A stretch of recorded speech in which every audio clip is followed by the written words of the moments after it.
Salam sejahtera bagi kita semua, kembali dengan saya di channel ini. Kiranya teman-teman yang menyaksikan channel ini diberkati Tuhan Yesus Kristus senantiasa, amin.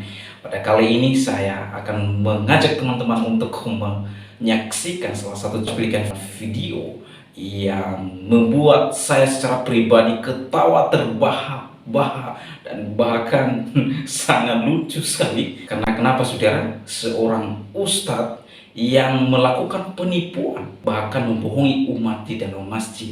Dia menjual ayat-ayat Alkitab di dalam masjid dengan tujuan supaya dapat cuan, dan diundang untuk kedua kalinya. Berpendapat bahwa ustadz ini dia tidak kemakan kalau dia tidak menipu. Seperti apa cuplikan videonya saudara? Mari kita saksikan video berikut ini. Saya anak satu-satunya yang berperan sebagai seorang pastor. 13 tahun jadi pastor. 11 tahun jadi pastor. 11 tahun jadi pastor. Saya Pak, saya pergi tanya pendeta kalian tentang anak Alusius Geban. Pernah dapat penobatan seorang ahli kitab terbaik dari seorang Benedictus di Vatikan. Seorang ahli kitab terbaik dari seorang Benedictus di Vatikan. Oh my God! Wow! Oh my God! Sudah, kamu jangan perhatikan ke sana. Beriman saja kamu sama Yesus. Sudah cukup. Kamu jangan kritik tentang hal ini. Padahal saya kritik, Pak. Apa yang dia bilang? Kalau kamu sudah durhaka dan lihat di dalam Matius pasal 40, lihat di dalam Matius pasal 40, lihat di dalam Matius pasal 40, lihat di dalam Matius pasal 40. Maaf Pak ya, saya pernah di Makassar itu September 2015. Saya pernah adu debat dengan seorang mantan Muslim murtadin. Saifuddin Ibrahim namanya.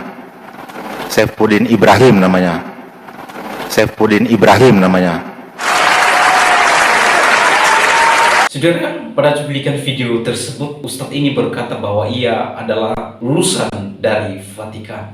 Bahkan dia katakan dia sudah menjadi pastor 13 tahun. Jadi dalam hal ini mungkin bagi saya secara pribadi saya tidak permasalahkan. Tetapi yang menjadi masalah adalah ada 4 poin yang saya sudah catat. Yang pertama, ia berkata lihat Matius pasal 40.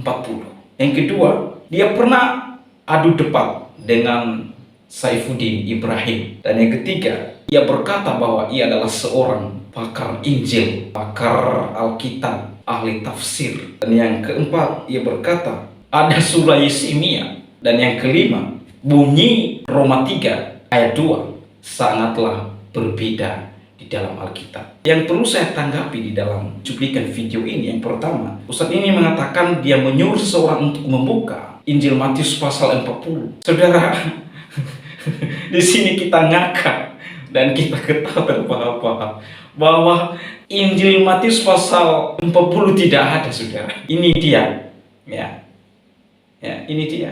Yang ada sampai pasal 28. Jadi Ustadz abal-abal jangan otak-atik itu Alkitab. Yang lebih bagusnya Anda belajar kitab suci. Jangan belajar lagi Alkitab. Injil Matius hanya sampai pasal 28, Ustadz, bukan pasal 40. Itu ngawur sekali kamu. Kamu jual ayat Alkitab di dalam masjid. Anda ceramah dengan kor-kor sementara isinya kosong, ngomong kosong. Kamu membohongi umatmu sendiri. Jadi saya kurang tahu kenapa umat muslim begitu percaya kepada orang-orang seperti ini. Dan yang kedua, dia pernah berkata bahwa adu debat dengan Saifuddin Ibrahim, seorang murtadin. Saya tidak yakin. Baca Alkitab saja tidak tahu. Apalagi dia debat dengan murtadin yang sudah belajar secara akademik, Saifuddin Ibrahim. Saya tidak yakin Anda debat dengan Saifuddin Ibrahim, Pak Ustadz. Dan yang ketiga, ia berkata bahwa ia seorang ahli kitab, bahkan ahli Injil. Ya, saudara-saudara, apakah orang seperti ini yang dimaksud dengan ahli kitab Injil untuk menyebut Injil Matius? Dia berkata ada Matius pasal 40. Luar biasa ini. Dia ini tidak lebih daripada pembohong umat, ya, supaya dia ditawarin dan diberikan surat undang lagi untuk bisa ceramah di masjid itu. Dan mungkin ini caranya juga untuk mencari cuan, mencari makan, untuk dibayar ketika dia diundang. Sorry lah ya, saya akan berpikir seperti ini karena Anda ini membahas pasal Alkitab di dalam masjid. Ya, kami saja di dalam gereja tidak pernah bahas Al-Quran. Kalau ceramah itu berita-berita khutbah di dalam gereja, tidak pernah ia mengutip-ngutip. Kalau tidak percaya Pak Ustadz, silakan nonton seluruh channel YouTube orang Kristen. Enggak ada. Jadi inilah cilakanya ketika Anda membicarakan Injil di dalam masjid. Dan yang keempat, ia berkata, di dalam Alkitab orang Kristen ada kitab Yeremia. Tidak ada Pak Ustadz, tidak ada kitab Yeremia. Yang ada adalah kitab Yeremia Perjanjian Lama. Baca, bukan Yeremia, Yeremia. Ya, ini dia. Coba lihat ya, buka mata lebar-lebar. Ini saya tunjukkan, ya. Kita Yeremia. Ini lulusan dari Vatikan, ahli Injil, pakar Injil, bahkan ahli tafsir. Masa bacaan seperti ini ada kitab Yeremia? Yang ada di dalam kitab suci orang Kristen itu kitab Yeremia.